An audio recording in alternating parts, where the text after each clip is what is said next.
Hello everybody, and I'm Nick Black, and welcome to the Sampling with SliceX tutorial.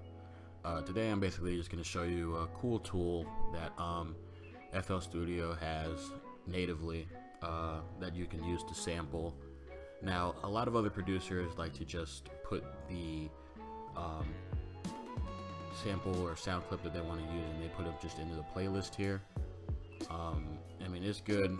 I can understand why other people do it, but I like to have more control over the sample itself, because sometimes if you just drag it in there and you time stretch it or whatever, like sometimes with a certain sample, like the beats won't match the down beats for your project. This tool allows you to have more control over how to sample, especially if you want to have that old school feel where you just want to just go in there and flip a sample. You know, that's why I really like doing this. But anyway, so we have SliceX open right now, and the first thing that you want to do is just click off auto dump. That should be the first thing that you do, because what it'll do is when you drag the sample in, it'll just start entering things into the piano roll, and you don't want to do that. So I've got a sample already here, so you would go to this floppy disk. Some of you young ones don't really know what this is, but I'm a young one. And I got this one sample here, so we'll just take a listen.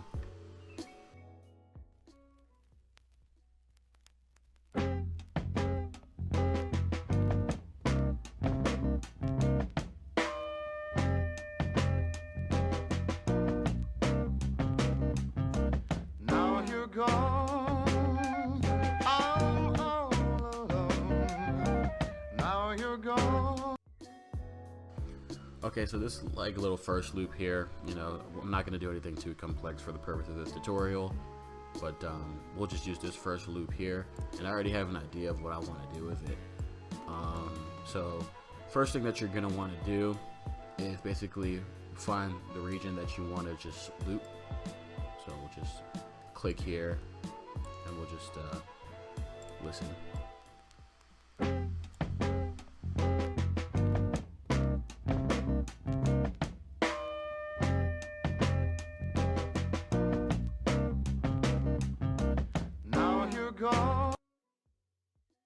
I think that'll be good.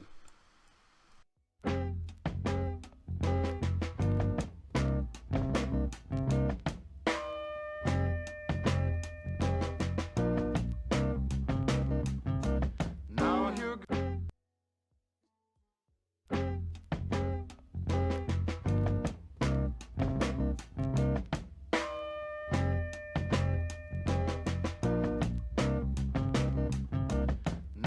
gone. Okay, I think that'll be good for now. I forgot to mention this earlier. There are two different ways that you can look at this. You have the classic waveform, and then you have I think it's the spectrum, they call it, the spectrum view. It gives a more detailed view of where all the frequencies are coming from. And to me, it's a better way to see like where the kicks are and the snares are, so I know how to better separate them. I like to keep it in the spectrum view.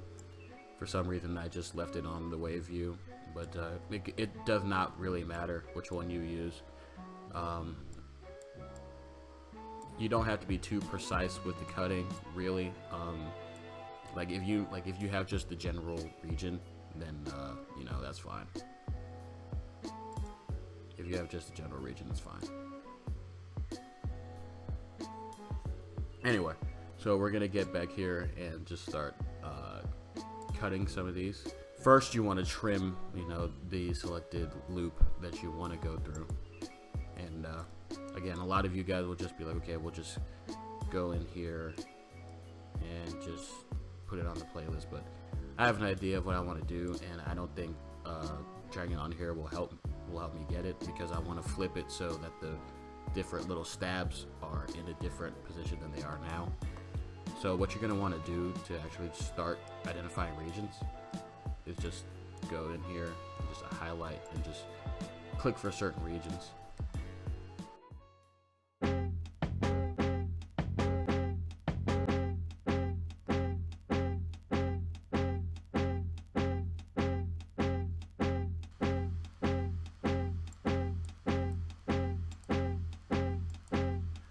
what you're gonna want to do here actually is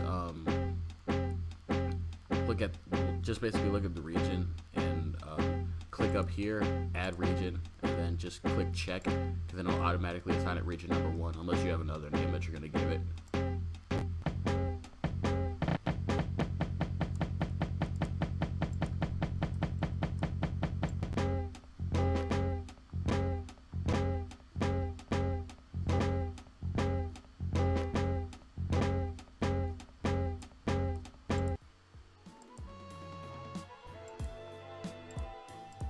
Basically what I'm going through here is I'm just getting all the stabs and like all the in-between parts, but it does not matter like what you're going out for, as long as you just basically get them out here. So I'm just going to go in here and get all of these together.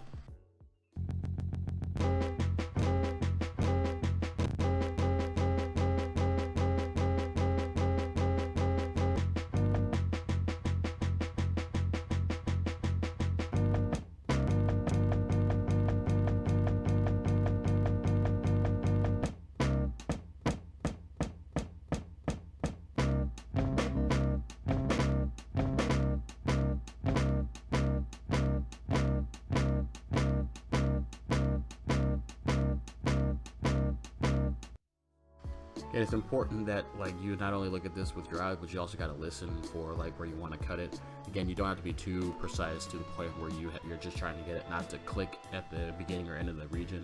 I'll go over how you can correct that after I finished cutting all these.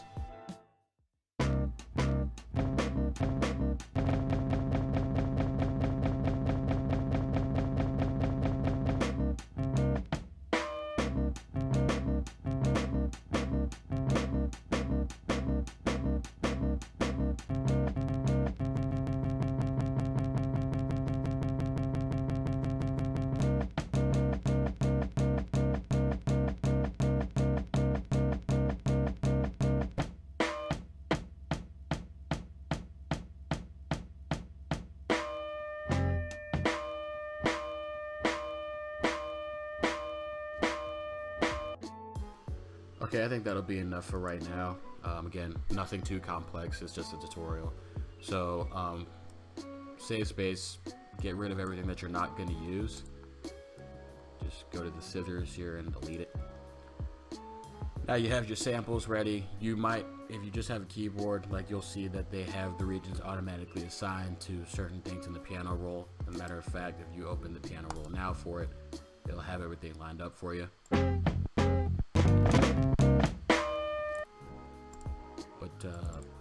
If you're working off like an MPC or something else, or you have a preferred pattern that you have on your keyboard to work off of when you're assigning regions, you can go here and then assign trigger notes to all. Basically what you're going to want to do is, if you have an MPC or a keyboard, it's going to play you each individual region, and then you just hit a key or a pad and it will automatically assign it to a certain pad. Most of you will have like a 4x4 or an 8 or an 8x8, depends on what you have. If you have a machine or an MPC, it doesn't matter. Or you have an 88 keyboard, or even just like a 52 keyboard, you just go in here and just click on whatever region you want to use them as. So we'll do that right now.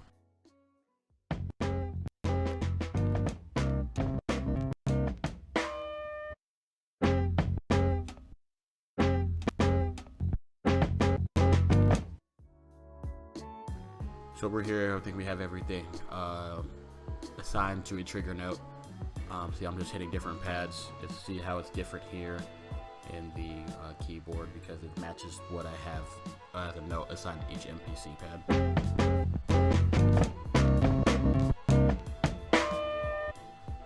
Now, the process of figuring out what you're going to want to do with these, since you have the region now, you can just play around with the regions that you have and basically figure out what you want to do. I think I'm gonna mess around here a little bit.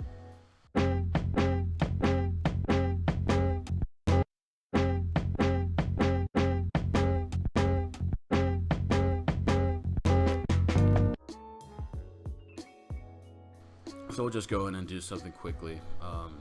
So for some of you guys, if you have an idea of what you want to do, again, if you're like a click and go kind of person, You can just go in here and just know like the rhythms or like the individual time that it takes to get them on here. So we'll start with this one. Oh, I'll click him in here just for you guys. So I know I want to make this 1.5 beats.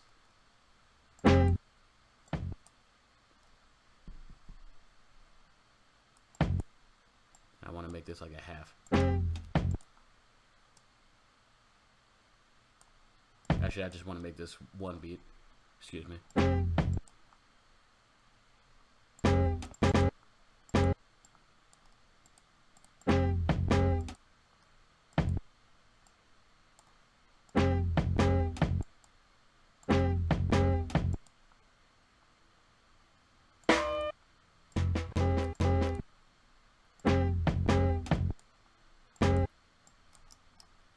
Now you see how I'm able to organize this better, and like I'm able to make it into any pattern that I want, rather than just clicking and pasting a sample onto a playlist. It gives me a lot more control, and I like that a lot. So.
So now you have the region that you want to use here, or like the little pattern that you want to use here. So we'll take a quick listen into what it sounds like.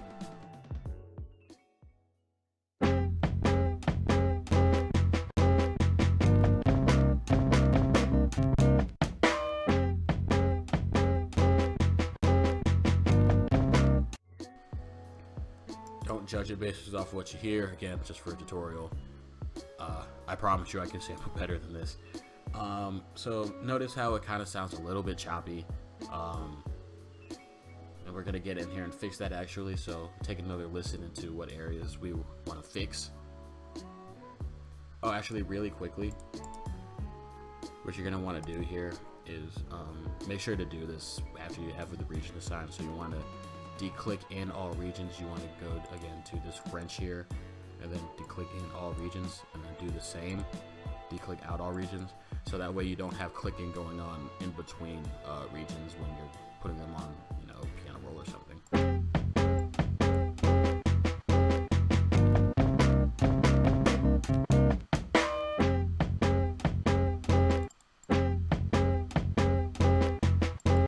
See, I like this 5, region 5, for example, is a little too short, and 6 is a little too short, or 6 is a little too short. So what we're gonna do here is we want to make this last at least a beat. So we're gonna go here, have your minutes, seconds, and centiseconds, I think this is, enabled instead of your beats and sub beats and that stuff. And you'll see it's 42 centiseconds. Keep that in mind too. So it was region 5, I think, or 6. And it's especially important because we want to have that little like matching up in between the downbeats and the upbeats. So So what we're going to do here is, again, we're going to go to this wrench, time stretch / pitch shift, and these are settings I already have. So if you've already used this, reset it. See how it says length here? This is probably the most important part for this right now. So we're gonna go in here and just do 430, just to do it conservatively, because you have 42 centiseconds. That goes to 420 centiseconds, and just change that last one up a little bit just to be conservative. And have the method on E3 generic and order turned all the way down. So then you preview it right here. I think that sounds good. So we'll see how that goes.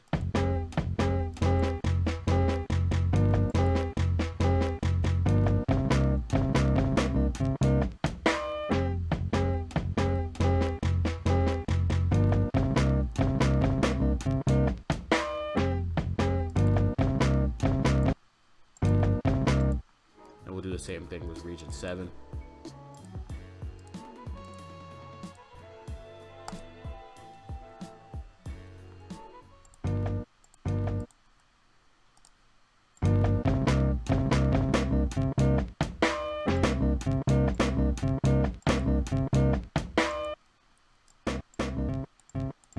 Region 12 sounds a little short too, so we'll go back here. We want a half a beat, so it'll be 21 centiseconds or 210 milliseconds. So we'll go in here and do 220 milliseconds. Ah, wait, hold on. Okay.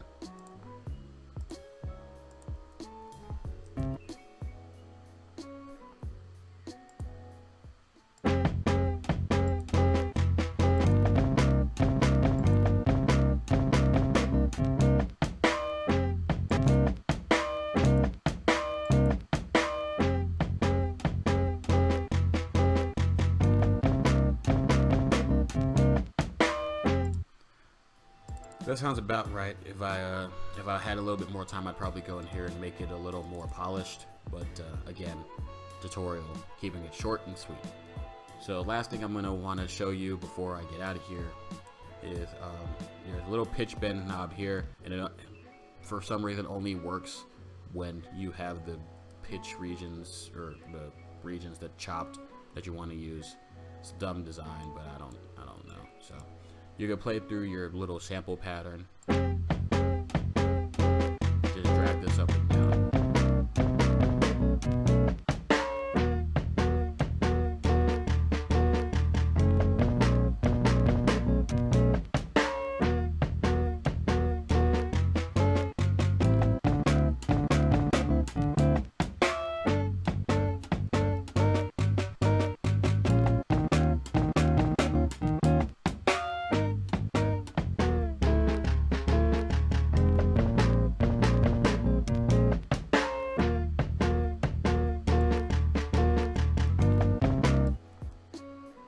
Now notice how with the pitch bend, like the timing, I think it does a more with the resampling. I think it just goes into resamples, which means when you adjust the pitch itself, the timing is different too. So don't rely on that with adjusting your pitch.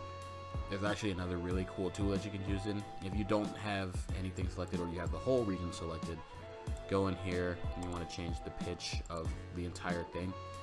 Go here to pitch course, and we'll turn it down to 2 semitones here. And remember, it should be on E3 generic. And then if you're using this for the first time, this is probably going to be hidden. So click that open and then click copy from pitch. And make sure the order, again, the envelope order is turned all the way down. And take a listen.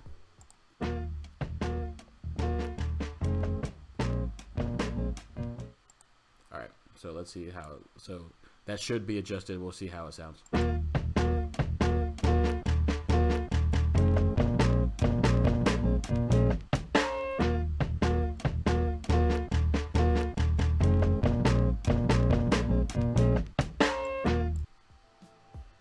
I mean, that sounds about good. Anyway, so that's basically the basics to using SliceX.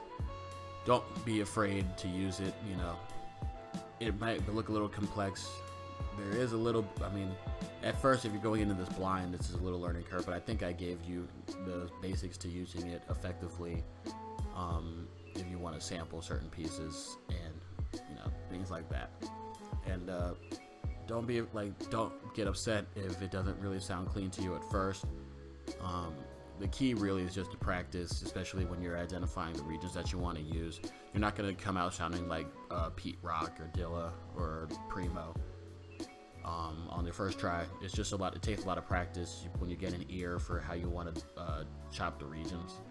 And again, just practice, just keep doing it, and eventually you'll be pretty good at it. I'd like to think I got pretty good over my practice. So anyway, this has been the basics of SliceX and using it to sample. There's a lot more to it that you can discover, but this is just really the basics. So I hope you learned something or two. If you didn't, I'm sorry. But I hope you can use what you learned here to make some great beats for some great artists, and I hope that they sell really well. This is NIKK Black. Thank you for tuning in, and I'll see y'all later. Y'all have a great day.